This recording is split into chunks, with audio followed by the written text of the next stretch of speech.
오늘 함께 나누실 말씀은 구약성경 창세기 2장 4절에서 9절의 말씀입니다. 하나님의 형상으로 라는 제목을 중심으로 함께 메시지를 나누도록 하겠습니다. 과거에 중학교 시절 미술 대생 시간에 우리 학생들이 각기 자기의 사진을 보면서 자기의 처생활을 그려보는 시간이 있었습니다. 자기 얼굴을 잘 그린 사람도 있었고, 어떤 학생은 자기 얼굴인지 다른 사람의 얼굴인지 분간이 안 되는 그림을 그려서 서로 킥킥 웃으면서 우스갯거리가 된 학생들도 있었습니다. 우리는 인생을 살아가면서 자기 마음에 자신의 모습을 그리면서 살아가고 있습니다. 건강한 자화상이 있고 병든 자화상이 있습니다. 건강한 자화상을 가진 사람들은 비교적 행복하게 살아가지만 병든 자화상, 왜곡된 자화상을 가진 사람들은 좌절하고 절망하고 죄책감 속에서 수치감 속에서 고통스러워하며 살아가는 사람들을 보게 됩니다. 나는 버림받은 사람이다 라는 생각을 가진 사람은 인생을 성실하게 살아가지 않습니다. 모든 사람이 다 나를 싫어한다 라는 생각을 가진 사람은 다른 사람이 접근하여서 긴밀한 친교를 나누기가 어렵습니다. 상담 심리학자들은 자화상이란 마음속에 그려놓은 자신의 모습, 자화상이란 자기 마음속에 그려놓은 자신의 모습이라고 표현합니다. 나는 어떤 자화상을 가지고 살아가는가? 우리는 모두 자기의 자화상을 찾기에 고민하는 과정을 경험했습니다. 하나님은 내가 어떤 자화상을 그리면서 살기를 기대하시는가요? 잔 칼빈은 이렇게 말했습니다. 하나님에 대한 지식이 없이는 나 자신에 대한 지식을 가질 수가 없다라고 했습니다. 왜 그랬는가요? 하나님에 대한 지식이 없이는 나 자신에 대한 지식을 가질 수가 없다. 어찌해서 그런가요? 인간은 하나님의 형상대로 지음받은 존재입니다. 우리는 하나님이 누구신지를 알지 못하면 나 자신이 누구인지를 알지 못합니다. 그래서 하나님도 모르고 나 자신도 모르는 상태에서는 의미 있는 삶, 성공적인 삶, 가치 있는 삶을 살아가기가 어렵습니다. 나 자신이 어떠한 존재인지를 깨닫기 위해서는 우리가 하나님의 형상으로 지음받았다는 성경의 의미를 이해해야 합니다. 이것이 오늘 메시지의 초점입니다. 첫 번째, 하나님은 인간을 영적인 존재로 지으셨습니다. Spiritual being. 하나님께서 우리를 자기의 형상으로 지음받았다고 할 때 그 의미의 첫 번째 의미는 하나님께서 우리를 영적인 존재, 스피리추얼 빙으로 지으셨습니다. 2장 7절의 말씀을 보니까 여호와 하나님이 땅의 흙으로 사람을 지으시고 생기를 그 코에 불어넣으시니 사람이 생명이 된지라. 하나님이 인간을 만드실 때 먼저 흙으로 만드셨습니다. 이 흙은 인간을 구성하는 일종의 물질적인 요소입니다. 흙으로 인간을 만드신 다음에 하나님은 생기를 그 코에 불어 넣으셨습니다. 생기는 비물질적인 요소입니다. 그래서 인간은 흙이라는 물질적인 요소와 하나님의 생기라는 비물질적인 요소로 이루어진 것입니다. 여기서 중요한 것은 인간이 단순히 물질적인 존재만이 아니라는 것입니다. 우리 육체는 흙으로 지음받았으니까 훗날 우리는 흙으로 돌아가게 될 것입니다. 그러나 흙으로 돌아가는 것이 우리 인간의 마지막이 아닙니다. 흙이라는 물질이 인간의 전부가 아닙니다. 흙이라는 물질과 함께 하나님의 생기라는 비물질이 우리에게 있습니다. 우리 인간은 육체만으로만은 결코 존재할 수가 없습니다. 육체인 것만으로는 인간은 결코 만족할 수가 없습니다.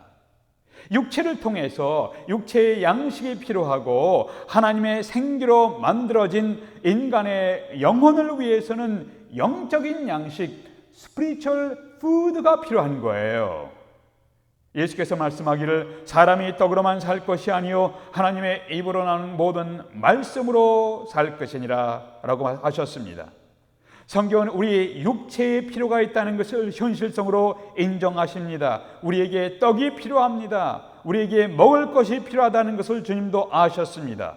그러나 그것만이 인간에게 필요한 전부가 아닙니다. 성경은 하나님은 영이시다. God is Spirit.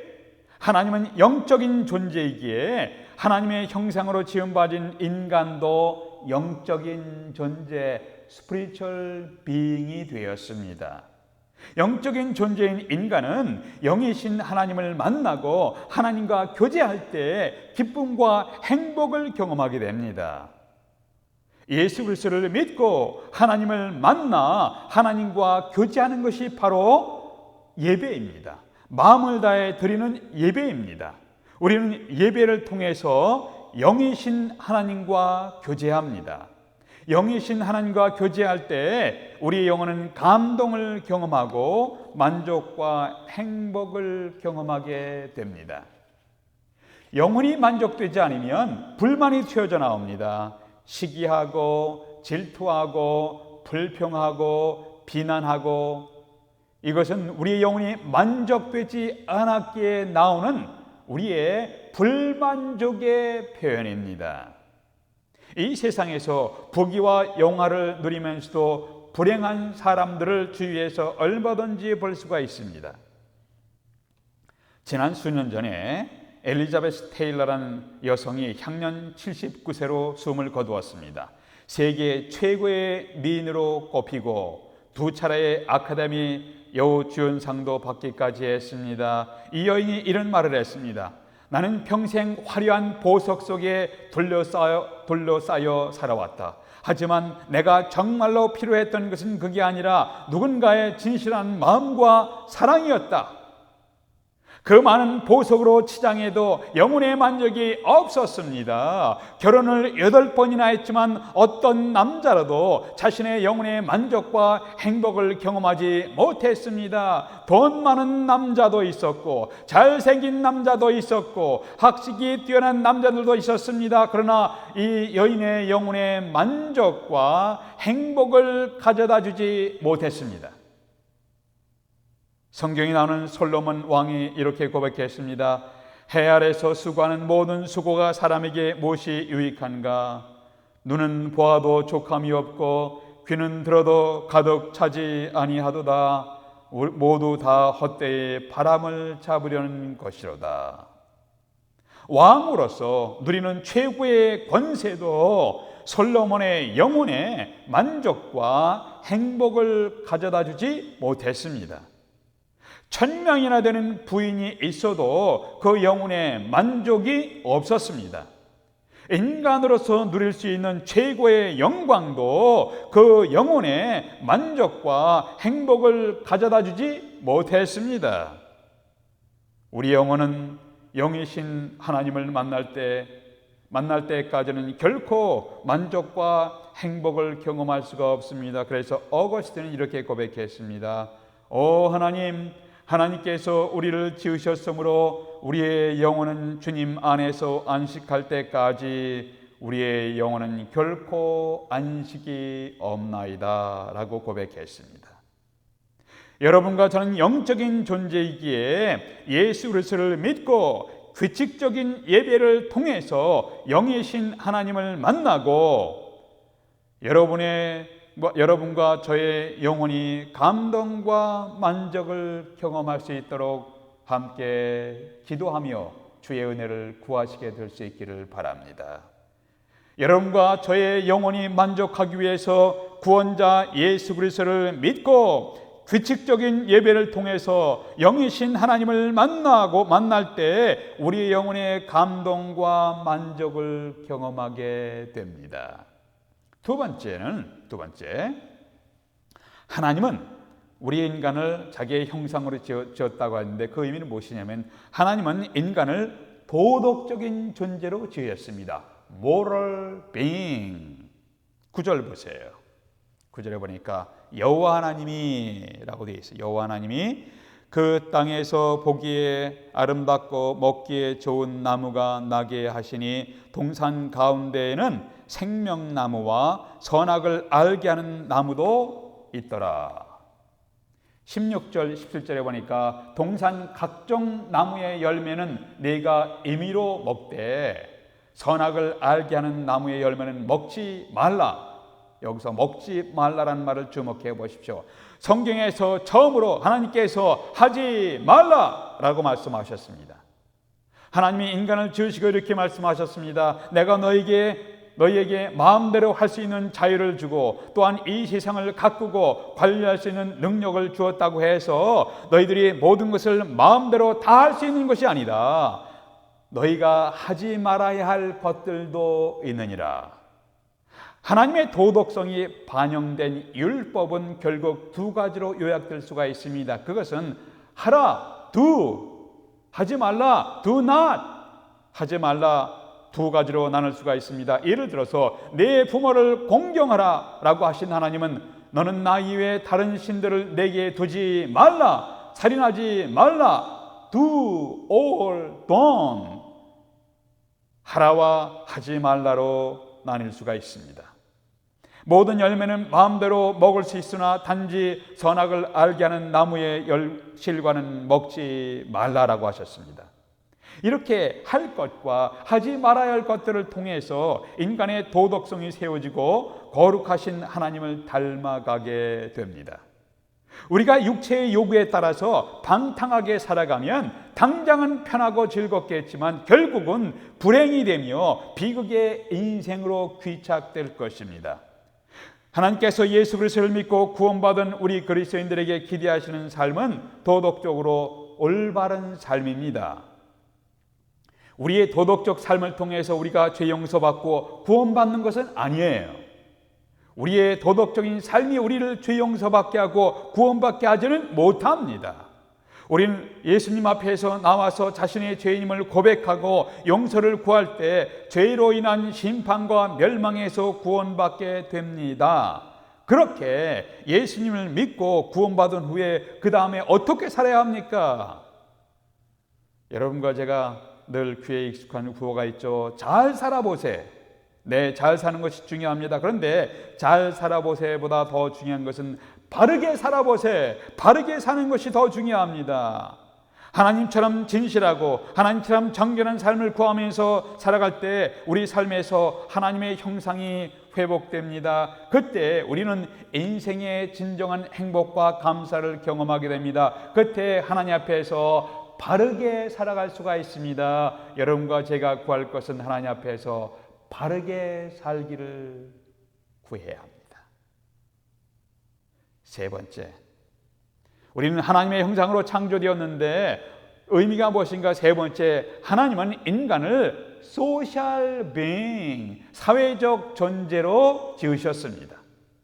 1장 26절에서 하나님이 이르시되 우리의 형상을 따라 우리의 모양대로 우리가 사람을 만들고 그들로 바다의 물고기와 하늘의 새와 가축과 온 땅과 땅에 기는 모든 것을 다스리게 하자 하시고, 하나님이 인간을 만드실 때 우리의 형상대로 우리의 모양대로 우리가 사람을 만들고, 여기서 우리란 단어를 주목해 보십시오. 무엇을 의미합니까? 우리, 복수죠. 단수가 아니라 복수의 개념으로 언급되었습니다. 하나님은 존재에 있어서 한 분이십니다. 하나님은 한 분이십니다. God is one. 그런데 그 인격에 있어서, personality에 있어서, 인격, person에 있어서는 세 분으로 구별되는 것이에요. 이것은 무엇을 의미합니까? 하나님이 성부 하나님, 성자 하나님, 성령 하나님으로 존재하시면서 서로 대화하시고 서로 교제하신 것처럼 하나님이 인간을 창조하실 때 이 인간이 다른 인간과 더불어 함께 대화하고 더불어 함께 교제하는 존재로 지으셨습니다. 이러한 인간을 우리는 소셜 빙, 사회적 존재라고 부릅니다. 그리스의 철학자 아리스토텔레스가 인간은 사회적 동물이라고 해서 인간이 사회적 동물이 된 것이 아닙니다. 하나님이 태초에 인간을 창조하실 때 사회적 존재로 창조하셨습니다. 2장 18절에서 여호와 하나님이 가라사대 때 사람이 독초하는 것이 좋지 못하니 혼자 있는 것이 좋지 못하니 내가 그를 위하여 돕는 배필을 지으시리라 하시니라. 하나님이 아담을 먼저 창조하신 후에 보니까 사람이 홀로 존재하는 것이 좋지 못하니 더불어 함께 존재할 수 있는 사람을 만드셨습니다. 그래서 남자와 여자가 부부가 되게 하시고 가정을 만드시고 또 다른 이웃들과 더불어 살아가는 존재가 되게 하셨습니다. 사람은 결코 혼자서 살아갈 수가 없습니다. 물론 독신의 은사를 받아서 독신 생활하는 분도 있습니다. 그런데 독신이라도 이웃과 더불어 살아가도록 지음받았습니다. 그래서 성경은 서로 모여서 더불어 살아가는 공동체로 교회를 말씀하십니다. 우리의 신앙에 매우 위협적인 모습이 무엇이냐 할 것은 이기적 개인주의입니다.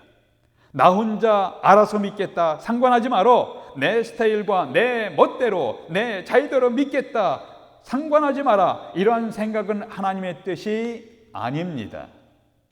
하나님은 우리가 더불어 함께 공동체로 서로 용서하는 것을 배우고 서로 사랑하는 것을 배우고 서로 격려하는 것을 배우고 서로 용납하는 것을 배우며 살아가기를 기대하십니다. 이러한 삶을 통해서 하나님의 형상, the image of God, 하나님의 형상이 우리 심령 안에서부터 회복되어 가는 것입니다. 제가 좋아하는 썬다싱에 대한 이야기를 소개하면서 오늘 메시지를 마무리하도록 하겠습니다. 인도의 성자 썬다싱이 히말라야 산을 넘어가고 있었습니다. 썬다싱 앞에 가는 사람이 있었는데 산을 넘다가 앞에 추위로 쓰러져 있는 사람을 발견했습니다. 얼어 죽어가는 사람을 보면서 어떻게 할까 잠시 고민하다가 내 한 몸도 추스리기가 힘든데 어찌 내가 이 사람을 업고 같이 데려갈 수 있을까 하면서 그대로 지나가 버렸습니다. 그런데 그 사람 바로 뒤를 따르던 썬다싱이 봤습니다. 썬다싱은 추위로 쓰러져 죽어가는 사람을 보고 자신도 힘이 들지만 그 사람을 들쳐 업고 언덕을 오르기 시작했습니다. 얼마를 걸었을까요? 산을 넘어가다가 보니까 먼저 앞서간 사람이 쓰러진 사람, 앞서가면서 쓰러진 사람을 외면하고 혼자서 떠나갔던 사람이 길 모퉁이에서 쓰러져 추위에 숨져 있는 것을 발견했습니다. 그러나 죽어가던 이웃을 들쳐 업고 걸어가던 자신은 땀을 뻘뻘 흘리면서 살아있음을 확인하면서 썬다싱은 매우 소중한 진리를 발견했습니다. 그것은 남을 살리는 것이 바로 자기를 살리는 길이다. 이웃을 살리는 것이 바로 나 자신을 살리는 길이다라는 진리였습니다. 하나님은 우리가 혼자 살아가는 것이 아니라 이웃들과 더불어 함께 사랑하며 이웃들과 더불어 함께 격려하며 이웃들과 더불어 함께 동행하며 살아가기를 우리에게 기대하십니다. 인생의 여정에서 형제들과 함께 마음을 나누며 힘들어할 때 함께 세워주고 낙심할 때 서로 격려하며 기뻐할 일이 있을 때 함께 기뻐하면서 하나님의 기대에 따라 살아가게 될 수 있도록 함께 기도하십시다. 하나님 아버지, 저희들 안에 하나님의 형상이 회복되기를 소원합니다. 하나님 아버지, 믿음의 형제 자매들과 함께 더불어 살아가는 것을 배우게 하여 주시옵소서. 예수 그리스도 이름으로 기도하옵나이다.